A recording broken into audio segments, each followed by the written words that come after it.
Teosofia Original traz para você a Doutrina Secreta, volume 1, parte 1, resumo, escrito por Helena Petrovna Blavatsky, publicado originalmente em 1888. Resumo, tradução do original na íntegra, continuação. Mas vamos comparar com o comentário que acabamos de citar as palavras de Hermes, o 3 vezes grandes. A criação da vida pelo Sol é tão contínua quanto a sua luz. Nada o prende ou limita. Ao seu redor, como um exército de satélites, existem inúmeros coros de gênios.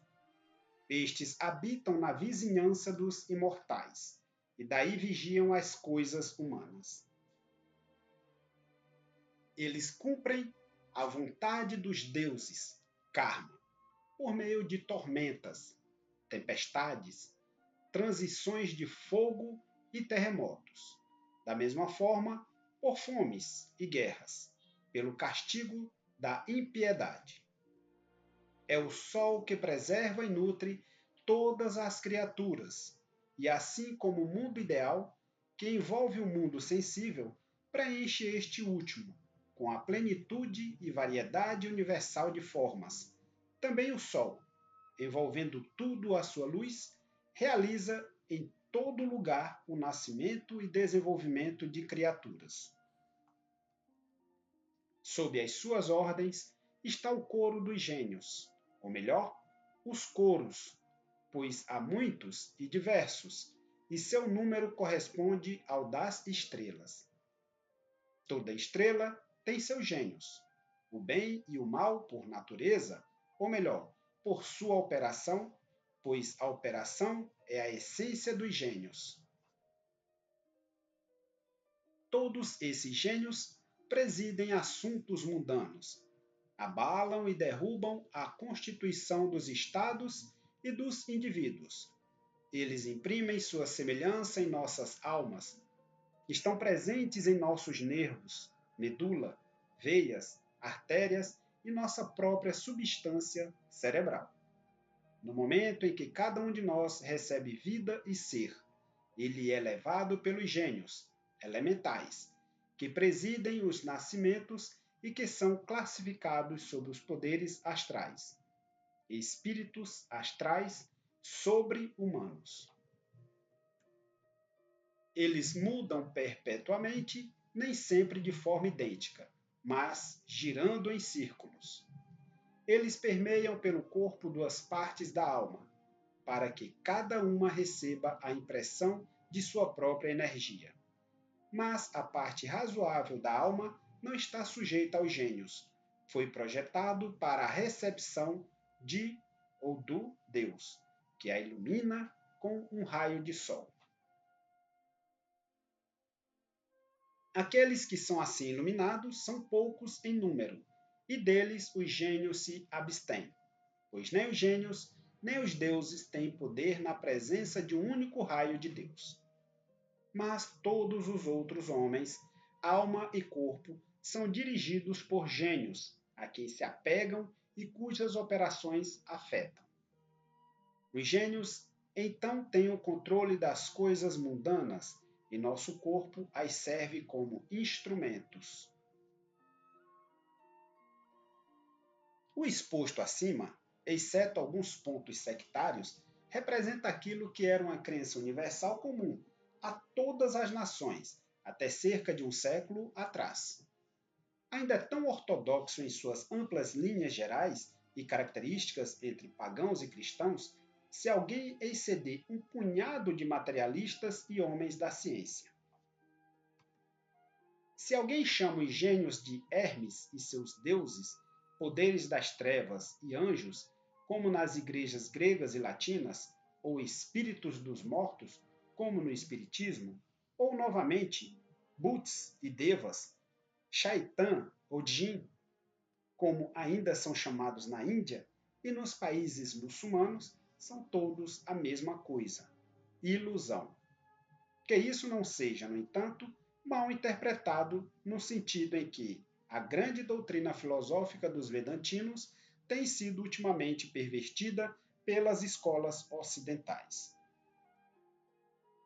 Tudo o que é emana do absoluto que, somente dessa qualificação, permanece como a única realidade. Portanto, tudo o que é estranho a esse absoluto, o elemento gerador e causador, deve ser uma ilusão, inegavelmente. Mas isso é apenas do ponto de vista puramente metafísico.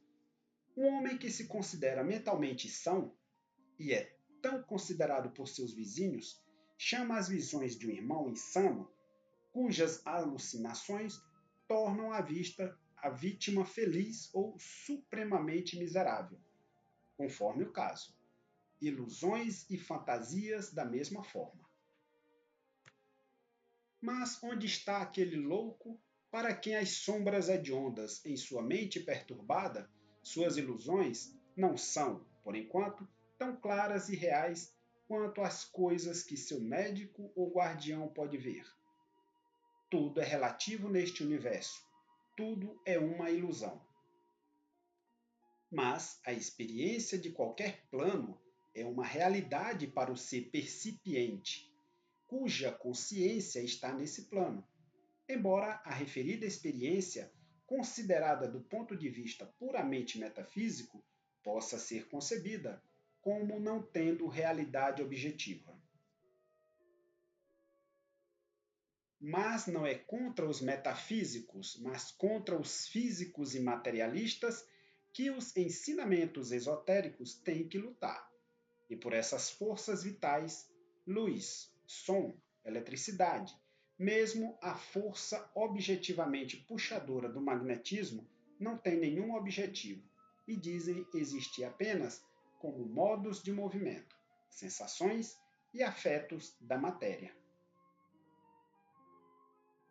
Nem os ocultistas em geral, nem os teosofistas rejeitam, como erroneamente acreditado por alguns, as visões e teorias dos cientistas modernos, apenas porque essas visões se opõem à teosofia. A primeira regra da nossa sociedade é dar a César o que é de César. Os teosofistas, portanto, são os primeiros a reconhecer o valor intrínseco da ciência. Mas quando os seus sumos sacerdotes resolvem a consciência em sua secreção da substância cinzenta do cérebro e tudo mais na natureza e o modo de movimento, protestamos contra a doutrina como sendo não filosófica, contraditória e simplesmente absurda, do ponto de vista científico e do ponto de vista oculto do conhecimento esotérico. Pois verdadeiramente a luz astral dos cabalistas ridicularizados tem segredos estranhos para quem pode ver nela, e os mistérios ocultos em suas ondas incessantemente perturbadas existem, apesar de todo o corpo de materialistas e escarnecedores. Esses segredos, junto com muitos outros mistérios, permanecerão inexistentes para os materialistas de nossa época, da mesma forma que a América era um mito inexistente para os europeus durante a primeira parte da Idade Média, enquanto os escandinavos e os noruegueses realmente alcançaram e estabeleceram-se naquele velho, muito velho Novo Mundo, vários séculos antes.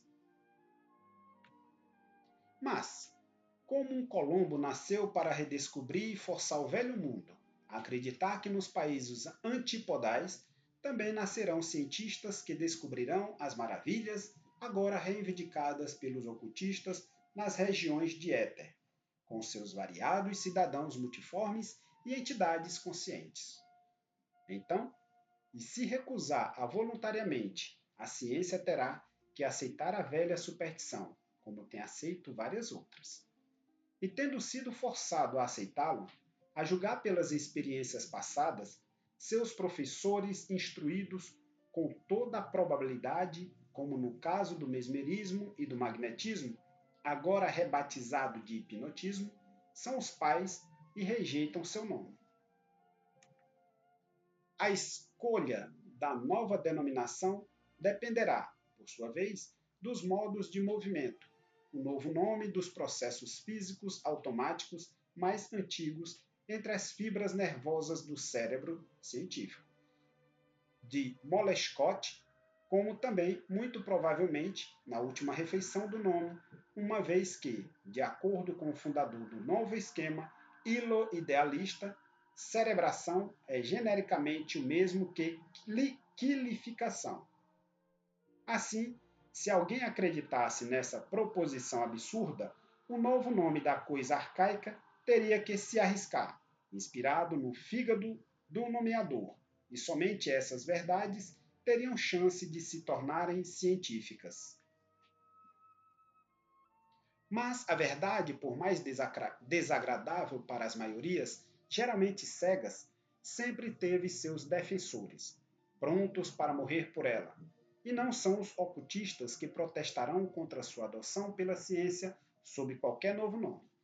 Mas, até que seja absolutamente forçado a perceber e a aceitar os cientistas, muitas verdades ocultas serão tabu, como eram os fenômenos dos espíritas e outras manifestações psíquicas, a serem finalmente apropriadas por seus ex-comerciantes sem o menor reconhecimento ou agradecimento.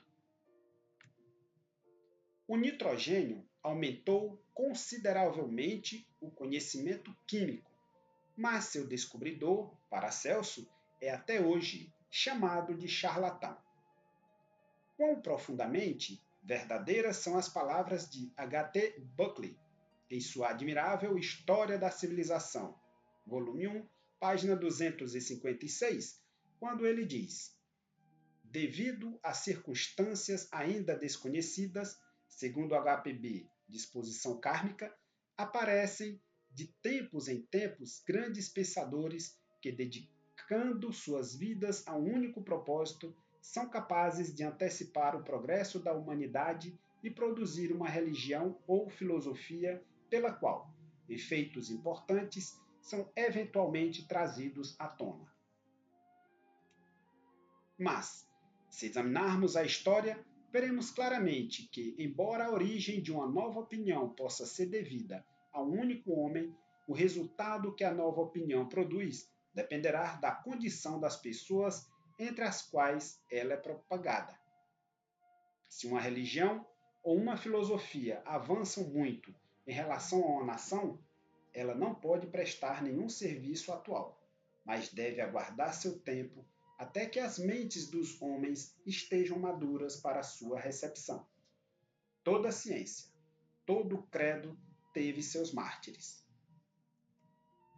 De acordo com o curso normal das coisas, algumas gerações passam e chega um período em que essas mesmas verdades são encaradas como fatos comuns, e um pouco mais tarde chega outro período em que elas são declaradas necessárias, e até o intelecto mais aborrecido se pergunta como eles poderiam ter sido negados. É quase impossível que as mentes das gerações atuais não estejam maduras para receber as verdades ocultas. Tal será o retrospecto fornecido aos pensadores avançados da sexta raça raiz da história da aceitação da filosofia esotérica, total e incondicionalmente. Enquanto isso, as gerações de nossa quinta raça continuarão sendo levadas pela parcialidade e preconceitos. As ciências ocultas terão o dedo do desprezo apontado para elas de todas as esquinas, e todos procurarão ridicularizá-las e esmagá-las em nome e, para a maior glória, do materialismo e de sua chamada ciência. O adendo que completa o presente livro mostra, no entanto, em uma resposta antecipada às várias objeções científicas futuras, as posições verdadeiras e mútuas do réu e do acusador. Os teosofistas e ocultistas são acusados pela opinião pública, que ainda mantém alta a bandeira das ciências indutivas. Os últimos têm, portanto, de ser examinados e deve ser mostrado até que ponto suas realizações e descobertas no campo das leis naturais se opõem, não tanto às nossas reivindicações como aos fatos da natureza.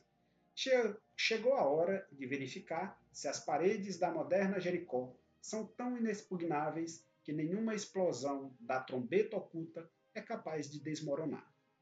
As chamadas forças, com luz e eletricidade à frente, e a constituição da esfera solar devem ser cuidadosamente examinadas, como também a gravitação e as teorias nebulares. As naturezas do éter e de outros elementos devem ser discutidas, contrastando assim os científicos com outros ensinamentos ocultos, enquanto revelam alguns dos princípios até então secretos destes últimos. Há cerca de 15 anos, a escritora foi a primeira a repetir, depois dos cabalistas, os sábios mandamentos do catecismo esotérico. Feche a boca, para não falar disso, o mistério, e o seu coração, para não pensar em voz alta. E se teu coração te escapou, traga-o de volta ao seu lugar, pois esse é o objetivo de nossa aliança. Sefer Yetzirah, Livro da Criação. E de novo, este é um segredo que dá a morte. Feche a boca para que você não a revele ao vulgar. Comprima seu cérebro para que algo não escape dele e caia do lado de fora. Regras de iniciação. Alguns anos depois, um canto do véu de Ísis teve que ser levantado e agora outro puxão ainda maior é feito. Porém, erros antigos e consagrados pelo tempo, como se tornam a cada dia mais flagrantes e evidentes, permanecem em ordem de batalha agora, como antes. Guiados pelo conservadorismo cego, vaidade e preconceito, eles estão constantemente vigilantes, prontos para estrangular toda a verdade que, despertando de seu sono antigo, acaba por esbarrar na admissão. Esse tem sido o caso desde que o homem se tornou um animal. Que isso prova, em todos os casos, a morte moral dos reveladores, que trazem à luz qualquer uma dessas velhas e antigas verdades. É tão certo que dá vida e regeneração àqueles que estão aptos a lucrar, mesmo com o pouco que agora é revelado a eles. Assim, concluímos o resumo do primeiro volume da Doutrina Secreta.